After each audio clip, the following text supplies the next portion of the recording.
but mine long ways are longitudinally, Michelle. That's so I can take your card and do that. Okay? Now see if I do that, Michelle, and then if I do this, did you see what happened? Well, it turns both cards inside out, but that's not the most important thing. The important thing is it takes the card that Michelle, number 1, gave me, and it puts it inside the card that she retains. Or for just a minute, Nick, that puts me inside Michelle, no pun intended, okay? That's when the fun starts. See, look, every time I push it in, Michelle, you turn me inside out. Every time it goes, I know, it's happening.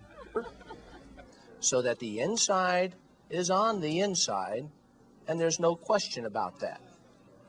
The inside is on the inside. No question.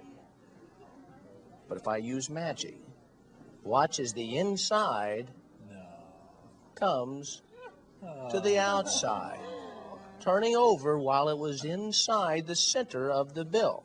Okay? Of course, you can see everything, and I'll do it one more time. What I'll do is I'll fold the bill around the card so that there's no question that the inside is on the inside, the outside is on the outside. Nothing's happened yet, but if I push, you can see that the inside comes to the outside. And when it comes to the outside, of course, the entire outside is there, but when I push it back through, of course, the inside is entirely on the inside again. Until, of course, I do the magic. And, of course, as soon as I do that, the inside comes back to the outside, and that's pretty much how the trick is done. We're on the air. No casualties. All right. No casualties. Everybody's fine. So I'm in Japan. Sounds familiar. Meet a guy who's really good at origami, paper folding, which is a hobby of mine. He shows me a weird way to fold money. Now, he's using a 1,000-yen note, but I'll show you this with an old $2 bill. And this is the fold. And it is very unlovely, but it is functional. It is called the time machine. You push something in this side. By the time it comes out this side, it has gone backwards in time. Now, small machine, only a few seconds of time travel, but it's fun to watch. Lisa again. Lisa, make sure there are no mirrors, trapdoors, secret compartments. Check it out. And also, take a look at the hitchhiker on the back of the $2 bill, because it's hilarious. You see him? He's right here. Oh, I guess he got a ride. Well, that's not important. Anyway, you're going to want to try this at home. Here's what you need to do. Get yourself an old playing card. You want an old one because you're going to ruin it. Now, you can fold it 2 ways. You can put the back on the outside. You can put the face on the outside.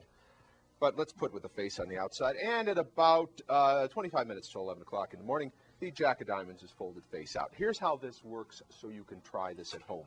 You line up the creases in the card and the bill, just like that. And you make a very neat fold so the face of the card is inside and the back is to the outside.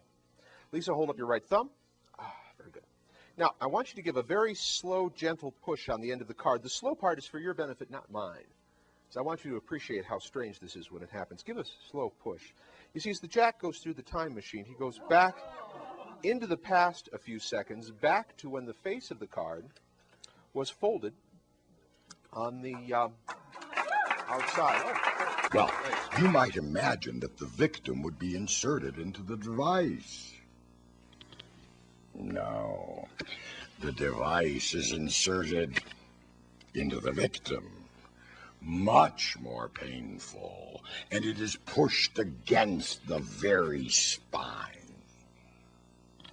On good days, you can get them to turn around, but on really good days, you can get them to turn inside out. Not only that, you can also get them to turn outside in. And not only that, you can get them so confused, bewildered, they actually face half one way and half